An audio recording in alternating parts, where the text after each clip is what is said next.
Paz y bien, hermanos. Bueno, pues estamos nuevamente con las cápsulas de respuestas de Rincón de Apologética Católica.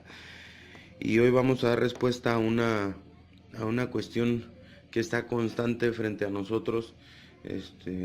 Gracias a Dios esta vez no es lo de las imágenes, pero vamos a referirnos en esta cápsula a lo que es la virginidad de María.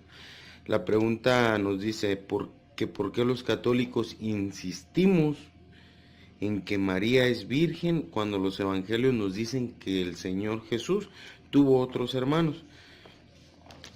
Bueno, pues en los evangelios hay algunos textos que parecen quitarle de alguna manera a María esa gloria que le dan algunos otros o bastantes textos, como lo que es el Evangelio de Lucas en la Anunciación.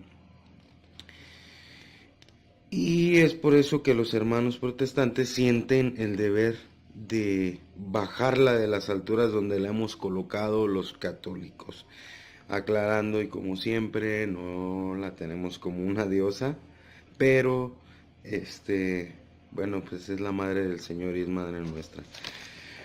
En realidad, examinando estos pasos a la luz del contexto en el cual fueron escritos, nos damos cuenta perfectamente que no existe ninguna contradicción y que la figura de María no viene mínimamente ofuscada. 3 veces se habla claramente de los hermanos de Jesús. Nos dice, todavía estaba hablando a la muchedumbre cuando su madre y sus hermanos se presentaron fuera y trataron de hablar con él. Alguien le dijo, oye, allá afuera están tu madre y tus hermanos que desean hablarte. Mateo 12, 46, 47. ¿De dónde viene esto? ¿Y qué sabiduría es esta que le ha sido dada? Y esos milagros hechos por sus manos, ¿no es el carpintero, el hijo de María y hermano de Santiago, José, Judas y Simón? ¿No están sus hermanos aquí entre nosotros? Esto lo leemos en Marcos 6, 2 y 3. ¿No es el hijo del carpintero? ¿No se llama su madre María y sus hermanos Santiago, José, Simón y Judas? ¿Y sus hermanas no están entre nosotros? Entonces, ¿de dónde le viene todo esto? Esto nos lo dice Mateo 13, 55, 56. Con estas citas, con estos textos a la mano, es fácil concluir que María, habiendo tenido otros hijos, pues ya no es virgen. Pero antes de sacar conclusiones fáciles que se oponen a los textos que hemos visto en algunas otras ocasiones referentes a María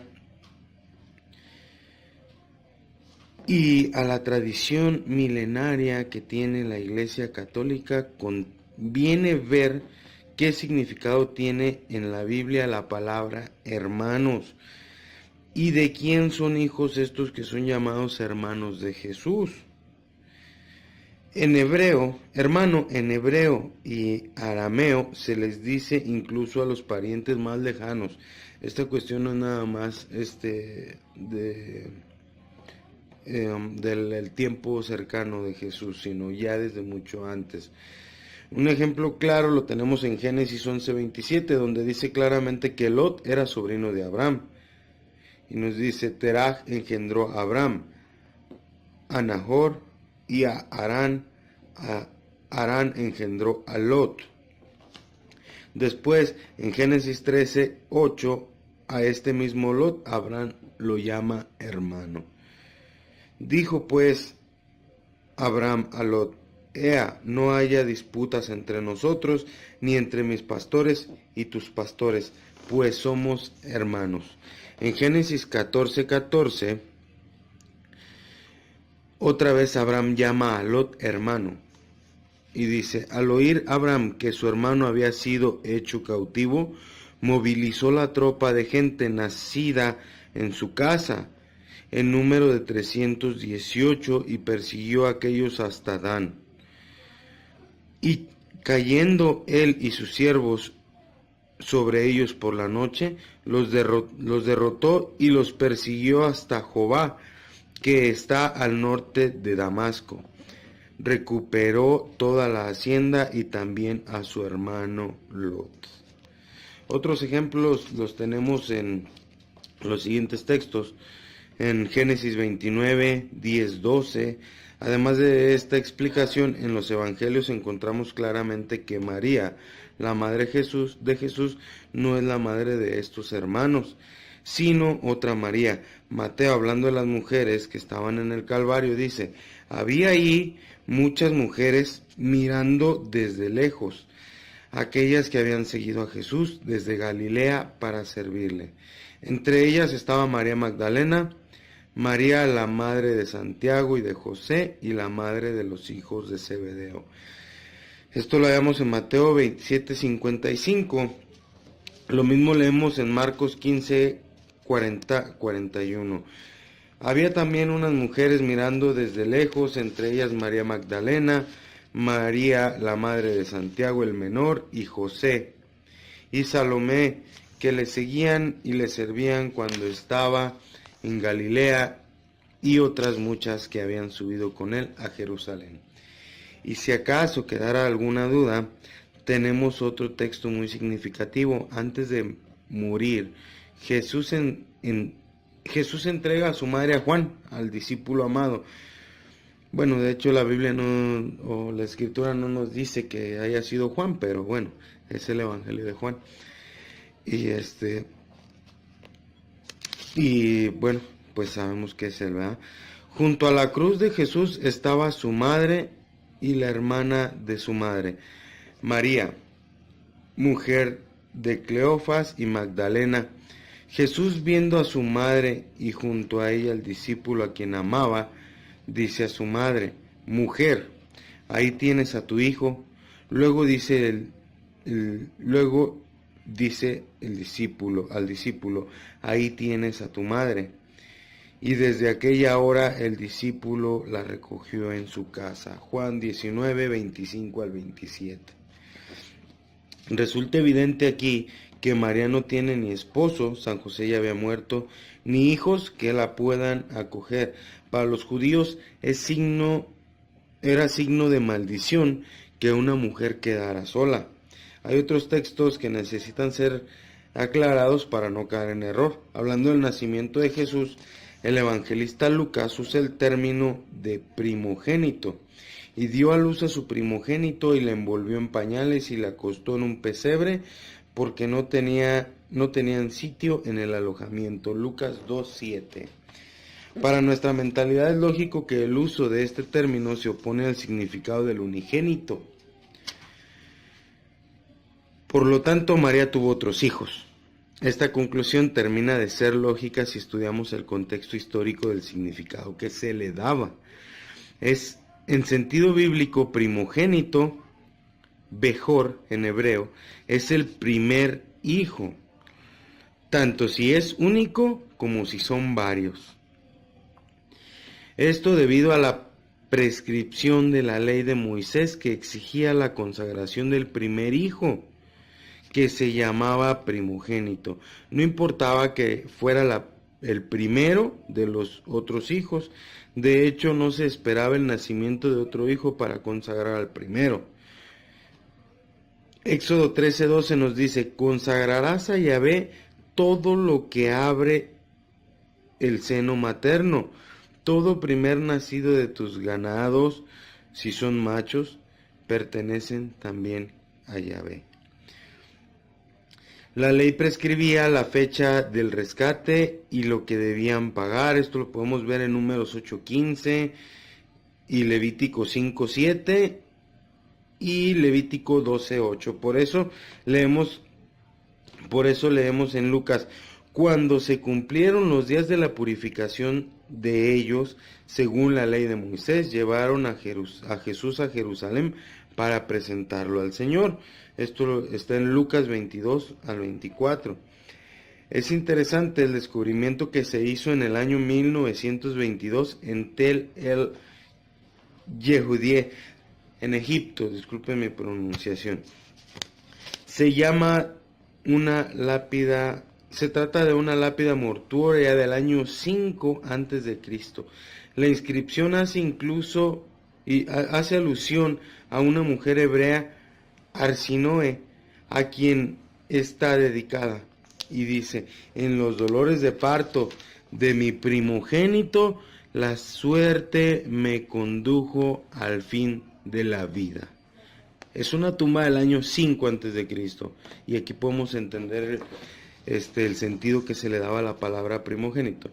Es lógico que si esta mujer judía murió al dar a luz a su primer hijo, no tuvo más hijos, y a pesar de esta evidencia, a este único hijo se le dice primogénito. Hay dos textos más que necesitan un poco de aclaración, porque hay quienes interpretan que Jesús no apreciaba a su madre. La interpretación, prescindiendo de los textos, no puede ser justa, porque sería como bajar a Jesús al nivel de ciertos hijos groseros que no son amables con su madre. Vamos a leer Mateo 12, 47 al 50. Alguien dijo, 47:50, perdón. Alguien le dijo: oye, ahí afuera están tu madre y tus hermanos que desean hablarte. Pero él respondió al que se lo decía: ¿quién es mi madre y quiénes son mis hermanos? Pues todo el que cumpla la voluntad de mi Padre Celestial. Ese es mi hermano, mi hermana y mi madre. Como hemos observado, es inconcebible que Jesús le falte el respeto a su misma madre. Lo que aquí quiso subrayar, lógicamente, es la importancia de cumplir con la voluntad de Dios. Por lo tanto, en esta frase podemos ver un elogio que Cristo hace a la Virgen María, a su madre, la cual llegó a ser su madre no al caso o inconscientemente, sino porque cumplió la voluntad de su Padre. Podemos leer en Lucas 1 en la Anunciación, donde María dice: hágase en mí según tu palabra. Aquí está la esclava del Señor, dice María. Entonces, si alguien cumplió la voluntad del Padre, fue María. A este propósito, conviene leer el diálogo de María con el ángel Gabriel. Vamos a leerlo. Es Lucas 1, 26, 28. Bueno, vamos a dejarlo para que no se alargue tanto, pero se los dejo. Es Lucas 1, 26 al 38, perdón. El último texto que vamos a examinar es la respuesta que Jesús le da a María en ocasión de su primer milagro en las bodas de Caná, la intercesión de la Virgen María.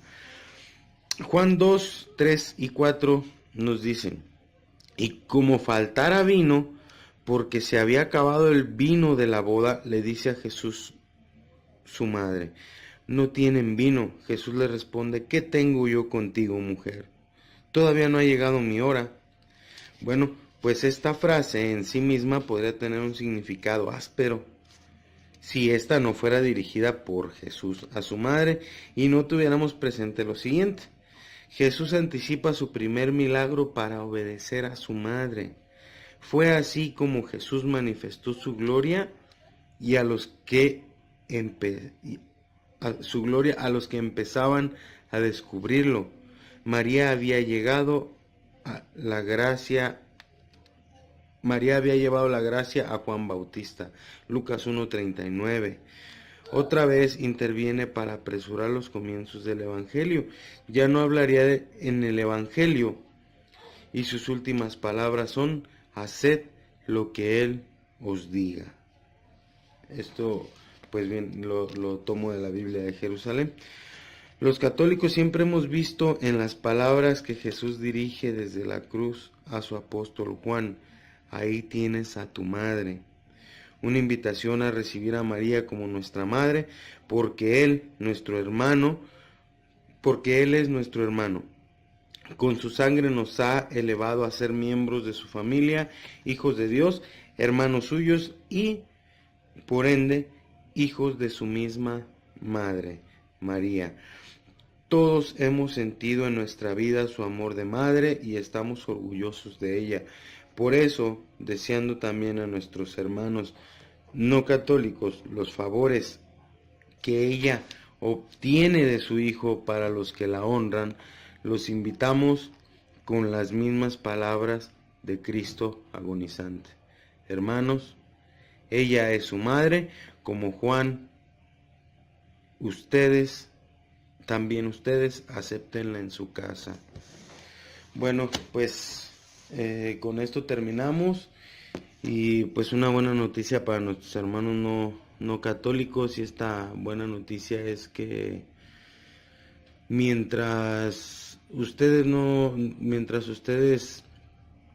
la siguen rechazando en el sentido de darle honor, la misma escritura nos dice honor a quien honor merece. Ella como madre, sabemos que una madre no espera que su hijo le pida algo, sino una madre está constante en oración por sus hijos, pidiendo a Dios. Entonces María está rogando ante el Señor, está rogando ante la Trinidad por cada uno de ustedes, mientras entran a la casa del Señor y la reciben como Juan.